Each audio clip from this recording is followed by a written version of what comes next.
نحمده ونصلي ونسلم على رسوله الكريم وخاتم النبيين وعلى آله وأزواجه وأصحابه وأتباعه أجمعين.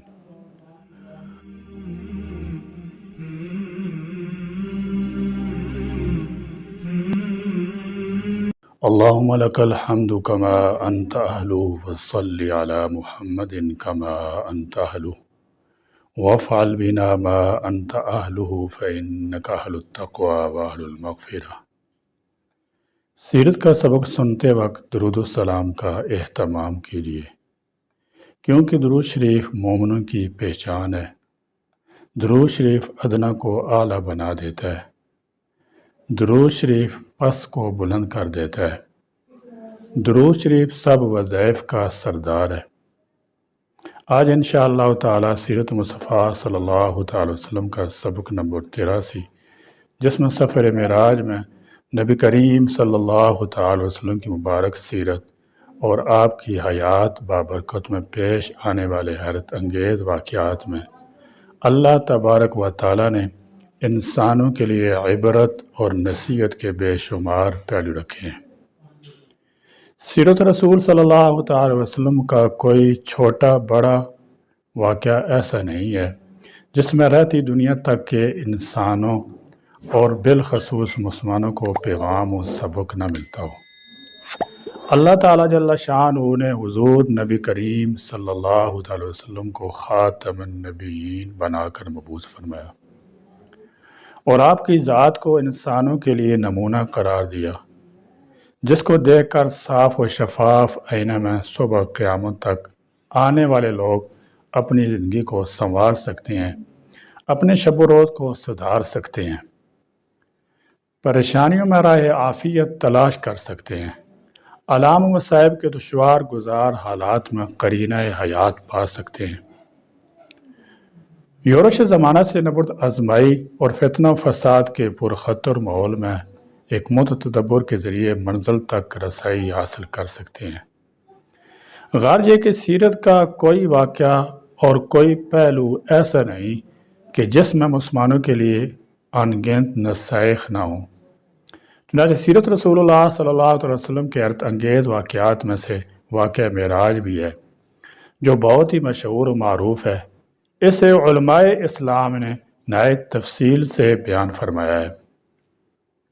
رسول اللہ صلی اللہ تعالی وسلم کو طائف کے دعوتی سفر سے واپسی پر جسم اور روح کے ساتھ بیداری کی حالت میں مسجد حرام سے مسجد اقصی اور پھر وہاں سے ساتوں آسمان، سدرۃ المنتہا، جنت جہنم، جہاں تک اللہ نے چاہا ان مقامات کی سیر کرے گی۔ اسراء و معراج کا واقعہ جناب نبی اکرم صلی اللہ علیہ وسلم سیرت طیبہ کا اہم واقعہ ہے اور بڑے معجزات میں سے ہے۔ ہمارا ایمان ہے کہ اللہ تعالیٰ نے جناب نبی کریم صلی اللہ تعالی وسلم کو رات کے ایک حصے میں جس میں عطر کے ساتھ بیداری کی حالت میں یہ مقدس سفر کرایا، جس کا ایک حصہ اسراء کہلاتا ہے جو مکہ مکرمہ سے بیت المقدس تک تھا، جبکہ دوسرا حصہ معراج کہلاتا ہے جو زمین سے عرش بلکہ اس سے بھی آگے کی مناظر تک تھا۔ اور اس کا مقصد قرآن کریم نے یہ بیان فرمایا ہے لِنُرِيَهُ مِنْ آیَاتِنَا، تاکہ ہم اپنے پیغمبر کو اپنی نشانیاں دکھائیں۔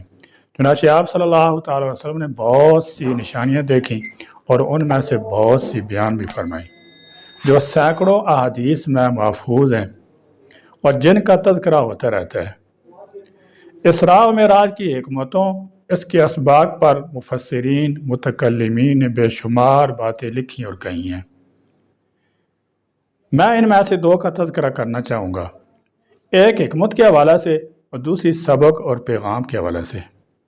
اللہ تعالیٰ نے قرآن کریم میں حضرات انبیاء کرام علیہ السلام سے لیے گئے ایک میثاق کا ذکر کیا کہ اللہ تعالیٰ نے تمام انبیاء کرام سے وعدہ لیا کہ میں تم سب کے بعد ایک رسول بھیجوں گا جو تمہاری تعلیمات کی تصدیق کرے گا، تم سب اس پر ایمان لاؤ گے اور اس کی مدد کرو گے۔ سب پیغمبروں نے اللہ تعالیٰ جل شانہ سے اس بات پر پکا عہد کیا، اس کی گواہی دی۔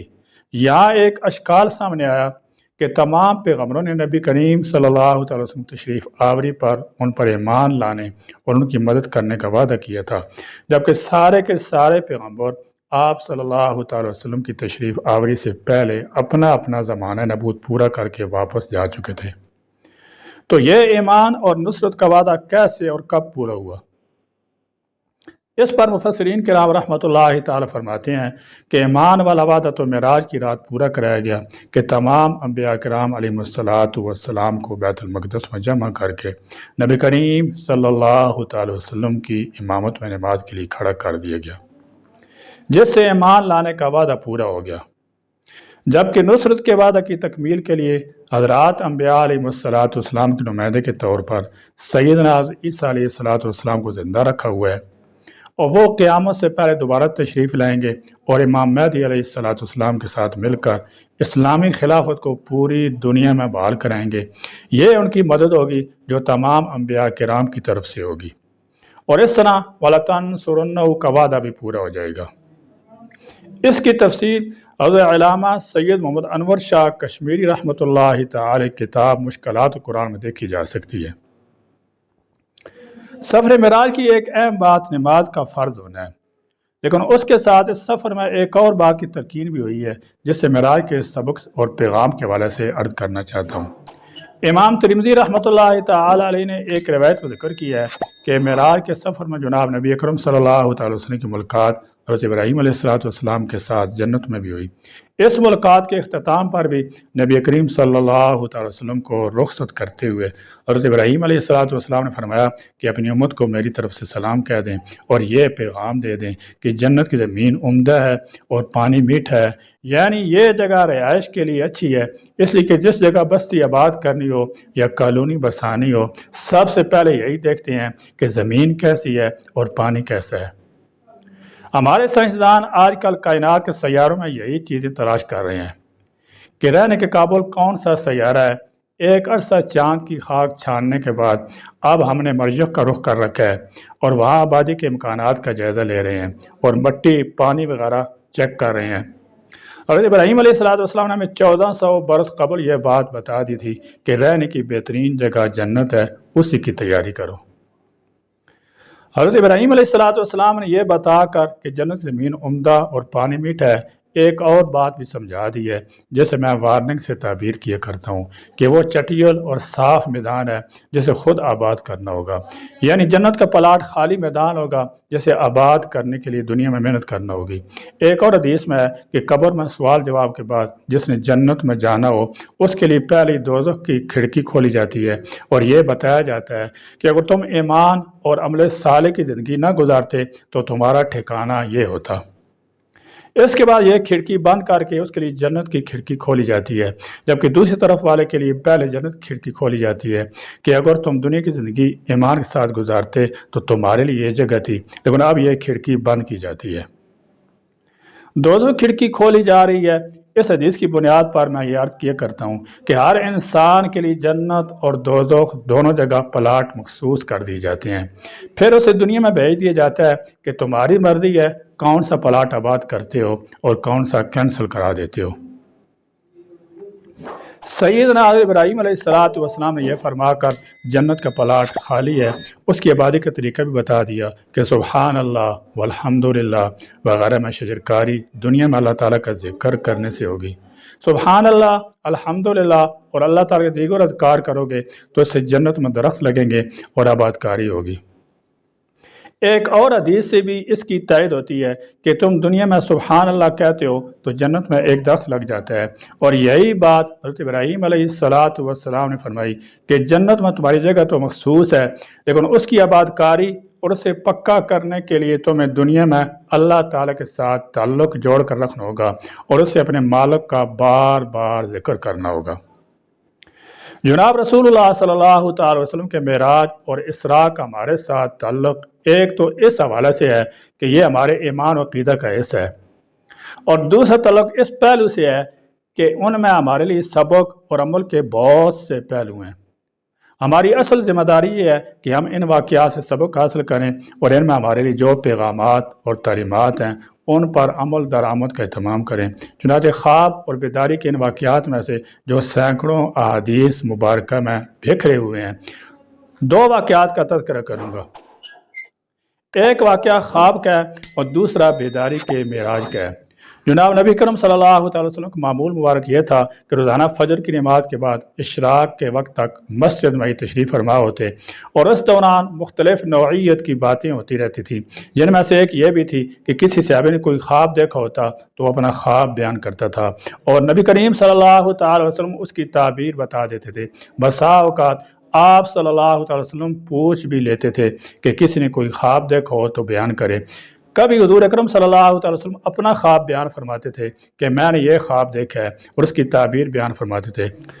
بخاری شریف میں سمرہ بن جندب کی روایت سے جناب نبی اکرم صلی اللہ تعالی وسلم کا ایک طویل خواب مذکور ہے، جس کا ایک حصہ عرض کر رہا ہوں۔ رسول اکرم صلی اللہ تعالی وسلم فرماتے ہیں کہ میں نے خواب میں دیکھا کہ دو شخص میرے پاس آئے، مجھے اپنے ساتھ چلنے کو کہا، میں ان کے ساتھ چل پڑا۔ ہم چلتے چلتے ایک بستی میں پہنچے جو بہت خوبصورت تھی۔ اتنی خوبصورت بستی میں نے اس سے قبل نہیں دیکھی تھی۔ خوبصورت عمارتیں، کشادہ راستے، صاف ستھرا ماحول۔ غور سے دیکھا تو نظر آیا کہ عمارتیں سونے اور چاندی کی اینٹوں سے بنی ہوئی ہیں۔ میں نے ساتھ والے دو شخص سے پوچھا کہ یہ بستی کون سی ہے، تو انہوں نے کہا کہ آگے چلیں، بعد میں بتائیں گے۔ ہم آگے چلے تو بستی کے ایک طرف صاف ستھرے پانی کی ایک بڑی نہر ہے جس میں روانی کے ساتھ پانی چل رہا ہے۔ میں نے دیکھا کہ بستی کی دوسری طرف لوگوں کا ایک بڑا ہجوم ہے جو بستی کی طرف بڑھ رہا ہے، مگر ان کے چہرے عجیب ہیں۔ چہرے کا نصف حصہ اتنا خوبصورت ہے جتنا خوبصورت تم دیکھ سکو، اور چہرے کا باقی نصف اتنا بدصورت ہے جتنا بدصورت تم دیکھ سکو۔ میں نے ساتھیوں سے دریافت کیا کہ یہ کون لوگ ہیں؟ انہوں نے کہا کہ آگے چلیں، بعد میں بتائیں گے۔ اتنے میں میرے ساتھیوں نے ہجوم والوں کو آواز دی کہ سب اس نہر میں کود جاؤ۔ وہ سب نہر میں کود گئے اور اس میں دو دو چار چار غوطے لگاتے ہوئے تیر کر دوسرے کنارے بستی میں داخل ہونا شروع ہو گئے۔ میں نے دیکھا کہ نہر میں چھلانگ لگانے، غوطے کھانے سے ان کے چہروں کی ساری بدصورتی غائب ہو گئی اور وہ انتہائی خوبصورت چہروں کے ساتھ اس بستی میں داخل ہو گئے۔ اس کے بعد میرے ان دونوں ساتھیوں نے جو مجھے لے کر آئے تھے بتایا کہ ہم تو اللہ تعالیٰ کے فرشتے ہیں اور ہماری آج کی ڈیوٹی آپ کو یہ مناظر دکھانے کی ہے۔ یہ بستی عدن ہے جو جنت کا وہ حصہ ہے جہاں جناب کا قیام ہوگا۔ یہ بستی کی طرف بڑھنے والے لوگوں کا ہجوم ہے، آپ کی امت کے ان لوگوں کا ہے جو خالطوا عملا صالحا وآخر سیئا، نیکی اور بدی کے کام گڑ مڑ کرتے رہے ہیں۔ انہوں نے اچھے اعمال بھی کیے تھے اور برے اعمال بھی کرتے رہے، اور ان کے معمولات میں نیکی اور گناہ کے اعمال خلط ملط چلتے رہے۔ ان کے چہروں پر ان کے اپنے اعمال کا پرتو ہے، نیکی اور خیر کے اعمال حسن کی صورت میں، جبکہ گناہ اور شر کے اعمال قبیح کی صورت میں ان کے چہروں سے ظاہر ہو رہے تھے۔ اور جس نہر میں چھلانگ لگائی گئی انہوں نے قبح اور بدصورتی سے نجات پائی ہے۔ یہ توبہ اور استغفار کی نہر ہے جس میں نہانے سے ان کے چہروں سے ساری بدصورتی صاف ہو گئی اور وہ خوبصورت چہروں کے ساتھ جنت میں داخل ہو گئے۔ جناب نبی اکرم صلی اللہ تعالی وسلم کے خواب کا ایک قصہ میں بتاتا ہے کہ اللہ تعالیٰ جل شانہ نے ہمارے گناہوں سے نجات اور ہمارے شر کے اثرات ختم کرنے کے لیے توبہ اور استغفار کا راستہ بتایا ہے اور تلقین فرمائی ہے کہ ہم توبہ استغفار کرتے رہیں تاکہ گناہوں سے اور ان کے اثرات سے پاک ہو سکیں۔ اس کی مثال ایسے ہے جیسے جسم پر میل کو چیل جمتی ہے، پسینہ آتا ہے، بدبو پیدا ہوتی ہے، جس کا علاج یہ ہے کہ وقتاً فوقتاً غسل کرتے رہیں۔ اگر غسل کرتے رہیں گے تو جسم کی بدبو، پسینہ اور میل کو چیل ساتھ ساتھ صاف ہوتی رہے گی، اور اگر غسل کی عادت اور معمول نہیں ہوگا تو رفتہ رفتہ یہ میل کو چیل جسم کا حصہ بن جائے گا اور ایک وقت آئے گا کہ غسل بھی فائدہ نہیں دے گا۔ یا جیسے استعمال ہونے والے کپڑے ہیں کہ ان پر گرد بھی لگے گی، داغ بھی جمیں گے، پسینہ اور میل کو چیل بھی ان کو میلا کرے گی اور ان سے بدبو بھی آئے گی۔ ان سب کا علاج یہ ہے کہ ان کو وقفہ وقفہ سے دھویا جاتا رہے۔ کپڑے استعمال ہوں گے، ساتھ ساتھ وقفہ وقفہ سے دھلتے رہیں گے تو صاف رہیں گے، لیکن اگر استعمال تو ہو رہے ہیں مگر دھل نہیں رہے تو یہ میل کو چیل اور داغ ان کے ساتھ پخت ہوتے چلے جائیں گے، اور ایک وقت ایسا آ جاتا ہے کہ کپڑوں کو دھونے کا بھی کوئی فائدہ نہیں ہوتا۔ اسی طرح ہمارا جسم اور اس کے ساتھ روح ہے، اور ہمیں ایک بات اور سمجھ لینی چاہیے کہ انسان صرف جسم کا نام نہیں بلکہ اس کے ساتھ اگر روح کا کنیکشن ہے تو یہ انسان ہے، ورنہ خالی جسم تو کباڑ کی طرح ہے کہ اسے کوئی بھی گھر میں رکھنے کے لیے تیار نہیں ہوتا۔ باپ بیٹے کو دفن کر دیتا ہے اور بیٹا اپنے ہاتھوں باپ کو سپرد خاک کر دیتا ہے۔ بیوی خامد کو گھر میں رکھنے کے لیے تیار نہیں ہے اور خامد بیوی کو گھر میں نہیں رکھتا۔ جیسے موبائل فون میں کنیکشن تو رابطے کا کام کرتا ہے اور ہم اپنے موبائل فون کو کرامت رکھنے کے لیے سیٹ اور کنیکشن دونوں کی حفاظت کرتے ہیں اور دونوں کی ضروریات کا خیال رکھتے ہیں۔ سیٹ کی ضرورت یہ ہے کہ اس کی مشینری صحیح کام کرے اور اس کی بیٹری چارج ہوتی رہے، جبکہ کنیکشن کی ضرورت یہ ہے کہ وہ برقرار رہے اور اس کو ضرورت کے مطابق بیلنس ملتا رہے۔ اسی طرح انسان ہے جو جسم اور روح دونوں سے مرکب ہے۔ جسم کی ضروریات کی طرف تو ہماری توجہ ہوتی ہے اور ہم اس دنیا میں اس کے لیے جو کچھ ہمارے پاس وہ کرتے رہتے ہیں، لیکن روح کی ضروریات کی طرف ہماری توجہ نہیں ہوتی، جس کی وجہ سے وہ جسم کے ساتھ کنیکشن رکھتے ہوئے بھی ڈیڈ ہو جاتی ہے۔ اسی کے ساتھ یہ بھی سمجھ لینا چاہیے کہ جس طرح جسم میلا ہوتا ہے اس کے ساتھ گرد اور بدبو لگتی ہے، جس کا علاج ہم غسل کے ساتھ کرتے ہیں، اسی طرح روح بھی میلی ہوتی ہے۔ نفسانی خواہشات، گناہ، شیطانی خیالات، برے اعمال انسان کی روح کو میلا کر دیتے ہیں، اسے بدبودار بنا دیتے ہیں۔ چنانچہ اس کا غسل بھی اگر ساتھ ساتھ ہوتا رہے تو وہ صاف رہتی ہے، ورنہ میل اور بدبو رفتہ رفتہ اسے اس حال میں کر دیتی ہے کہ میل اور بدبو کا احساس ہی ختم ہو جاتا ہے۔ اسی حالت کو قرآن کریم نے دلوں کے گرد غلاف چڑھ جانے سے تعبیر کی ہے اور فرمایا کہ پھر دلوں پر مہر لگ جاتی ہے اور ان میں حق اور خیر کو قبول کرنے کی صلاحیت باقی نہیں رہتی۔ روح کا غسل نماز کے ساتھ ہوتا ہے، اللہ تعالیٰ کے ذکر کے ساتھ ہوتا ہے، قرآن کریم کی تلاوت سے ہوتا ہے، جناب نبی کریم صلی اللہ علیہ وسلم پر درود شریف پڑھنے سے ہوتا ہے اور توبہ استغفار کی کثرت سے ہوتا ہے۔ اور جناب رسول اللہ صلی اللہ علیہ وسلم کے اس خواب کے ذریعے اللہ تعالیٰ نے ہمیں اس بات کی تعلیم دی ہے۔ مختلف احادیث مبارکہ کی روشنی میں یہ عرض کرنا چاہتا ہوں کہ ہر انسان کو اس کی دنیا میں پیدائش کے ساتھ ہی دو پلاٹ آلات ہو جاتے ہیں، ایک جنت کا اور دوسرا دوزخ کا۔ دونوں پلاٹ کے ساتھ مختص ہو جاتے ہیں۔ اب یہ اس کا کام ہے کہ وہ دونوں میں سے کس کو آباد کرتا ہے اور اس کس کو ویران کر دیتا ہے۔ جنت کے اس بے آب و گیا چٹیل میدان کو سرسبز بنانے کے لیے دنیا میں جتنا اللہ تعالی تسبیح تعمید کرو گے، جتنا اپنے مالک اور رازق کو ذکر کرو گے، اتنا ہی تمہارے جنت کے پلاٹ میں سبزہ اگے گا اور اتنا ہی وہاں درخت پیدا ہوں گے۔